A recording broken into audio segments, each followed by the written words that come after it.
All right, today we're jumping into a legendary tale from the Chinese classic, Journey to the West. It's a fantastic story that really gets into what power and humility are all about, and what happens when an unstoppable force slams into an unquenchable fire. So, what does happen when an unstoppable hero meets an unbeatable foe? It's a classic question epic stories have been asking forever. We're going to explore it by following the legendary Monkey King as he faces a challenge that pushes him to his absolute limit and forces him to rethink what strength even means. Okay, let's set the scene. Our story kicks off with our familiar band of pilgrims, and they're deep into their sacred quest. Picture them making their way through these treacherous mountains and forests where, danger is always hiding just around the corner. Now, if you've been following the journey, this crew needs no introduction.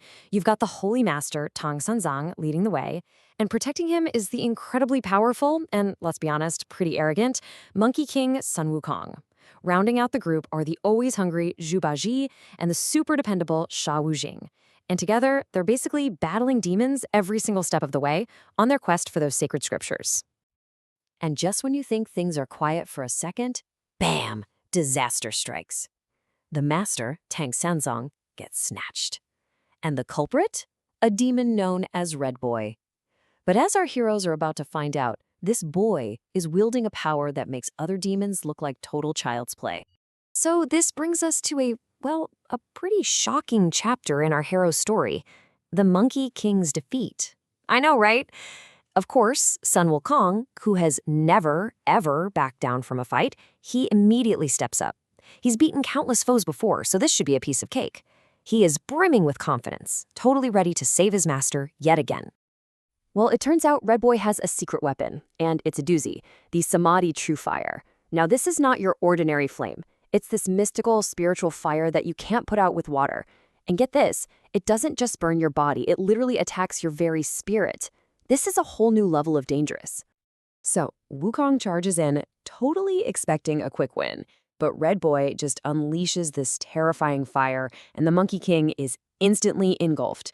He's just overwhelmed.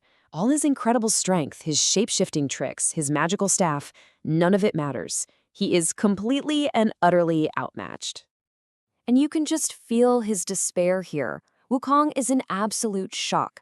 He even tries to use the power of the oceans against the fire, but it does nothing. I mean, just imagine that. The hero who once caused chaos in heaven itself is now totally helpless, forced to admit that he's been beaten.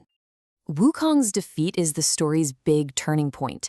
It's such a crucial moment, not just in the fight, but for him as a character. For the very first time, he's forced to look for a solution that's, beyond himself. So first, he has to accept failure, which for a guy with his ego is a huge blow. After he's tried every single trick in his book, his desperation forces him to remember an ally, a higher power who might actually have an answer. And this leads him to a decision that goes against his very nature. He's gonna have to ask for help. I love this detail from the source material. It says he has to reluctantly cheer himself up before he sets off. So this isn't some triumphant journey. It's a journey of pure humility. He hops on his cloud and flies to the South China Sea to find the one being he thinks can help, the Bodhisattva Guanyin, the goddess of mercy. And this is the moment everything changes. He arrives, patting his head in anxiety, and just admits complete defeat. Even me, old Sun, can't do anything. For a character as proud and powerful as Sun Wukong, that admission is just monumental. And you know what? His plea does not go unheard. Guanyin, who's really the embodiment of compassion, agrees to help. And this sets the stage for the Bodhisattva's grand, yet incredibly serene arrival. Guanyin's arrival is so calm.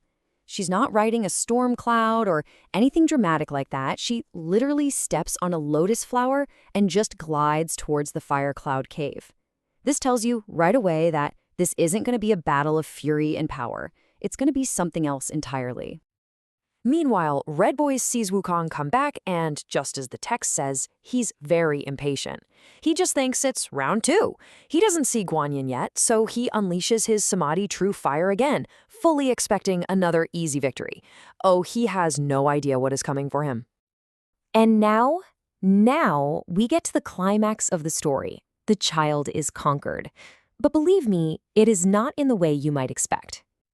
What we're seeing here is a clash of total opposites. On one side, you have Red Boy's chaotic, destructive fire, and on the other, Guanyin's serene, divine dew. See, it's not a battle of physical strength anymore. It's a conflict between a force of destruction and a force of enlightenment. So Red Boy unleashes his flames, but right as he does, this burst of heavenly rain and dew just falls from the sky. Guanyin hasn't even broken a sweat.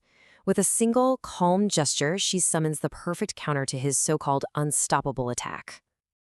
And just like that, in an instant, the fire is gone. It is such an incredible moment. The same fire that the waters of the four seas couldn't even touch is just snuffed out by a gentle divine shower. It just goes to show you, the right solution isn't always about more power. Sometimes it's about a different kind of power.